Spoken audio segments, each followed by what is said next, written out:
Bonjour à toutes et à tous. Aujourd'hui, on va se pencher sur un paradoxe humain vraiment fascinant et un peu troublant, je dois dire. Notre incroyable capacité à supporter ce qui, en théorie, est insupportable. On va essayer de comprendre comment on gère la douleur, surtout quand elle ne se voit pas. Voilà la question centrale. C'est quand même fou, non?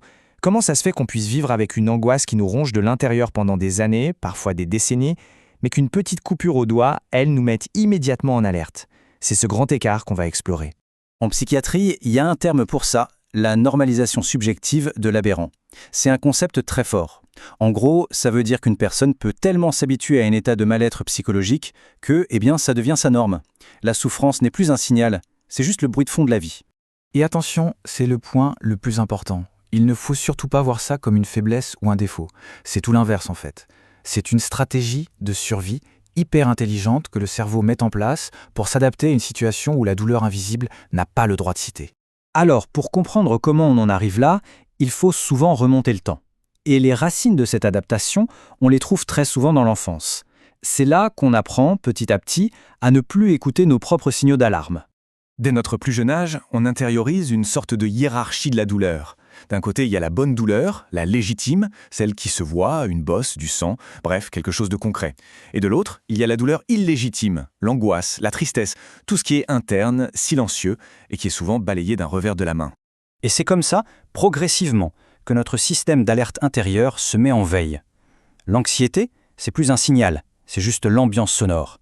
La tristesse, c'est plus une réaction à quelque chose, c'est l'état par défaut. Finalement, la détresse psychologique perd son statut d'événement pour devenir juste la vie. Cette citation, elle résume tout. La personne ne nie pas qu'elle souffre, simplement elle ne voit plus cette souffrance comme un problème à part entière, un truc sur lequel il faudrait agir. C'est là, un point c'est tout. C'est devenu normal. Mais alors, que se passe-t-il quand l'esprit a été réduit au silence? Eh bien, il y a un autre messager qui, lui, ne se tait jamais. Et ce dernier messager, c'est le corps.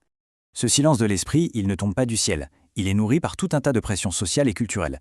La peur d'être étiqueté si on va voir un psy, cette idée qu'endurer la douleur en silence est une qualité morale, ou encore cette croyance qu'il vaut mieux tenir le coup plutôt que d'essayer de comprendre pourquoi on va mal.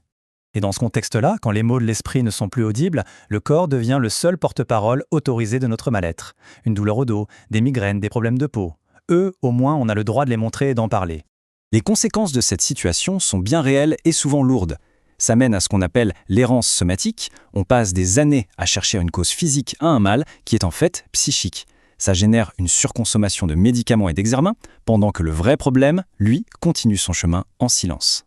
Le problème, c'est que cette adaptation a un coût très élevé, parce que la stabilité qu'elle semble offrir n'est en réalité qu'une illusion qui peut se briser de manière spectaculaire. C'est un peu l'image de l'iceberg. À la surface, on voit une personne qui fonctionne, qui est solide, parfois même qui réussit brillamment. Mais en dessous, dans l'invisible, la pression s'accumule. Et quand ça lâche, l'effondrement est brutal, massif, et souvent totalement incompréhensible pour l'entourage, qui n'a rien vu venir. Généralement, cet effondrement prend l'une de ces deux formes. Soit le corps lâche complètement, avec une maladie somatique grave, soit c'est la psyché qui décompense avec une bouffée délirante, une dépression majeure. Et dans les deux cas, le lien avec des décennies de souffrance silencieuse est rarement fait. Et c'est là tout le drame, d'un point de vue clinique. C'est que la psychiatrie est souvent appelée en pompier une fois que l'incendie a tout ravagé. Elle devient une médecine de l'après-coup qui gère les décombres d'un processus qui évolue à bas bruit pendant des années. Bon, le constat est un peu rude, mais alors que peut-on faire? Heureusement, il y a des pistes. Et la principale voie à suivre, c'est de réécrire complètement les règles du jeu, nos propres règles intérieures. Ça demande une toute nouvelle approche thérapeutique. D'abord, il faut apprendre à repérer la détresse même quand elle n'est pas clairement exprimée. Ensuite, avant de sauter sur les symptômes, il faut déconstruire cette normalité douloureuse que la personne s'est bâtie. L'objectif, c'est de redonner à l'alarme intérieure sa légitimité. Et ça, évidemment, ça prend du temps.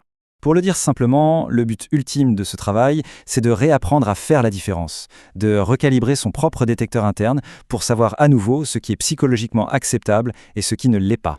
C'est presque un désapprentissage de la tolérance à l'intolérable.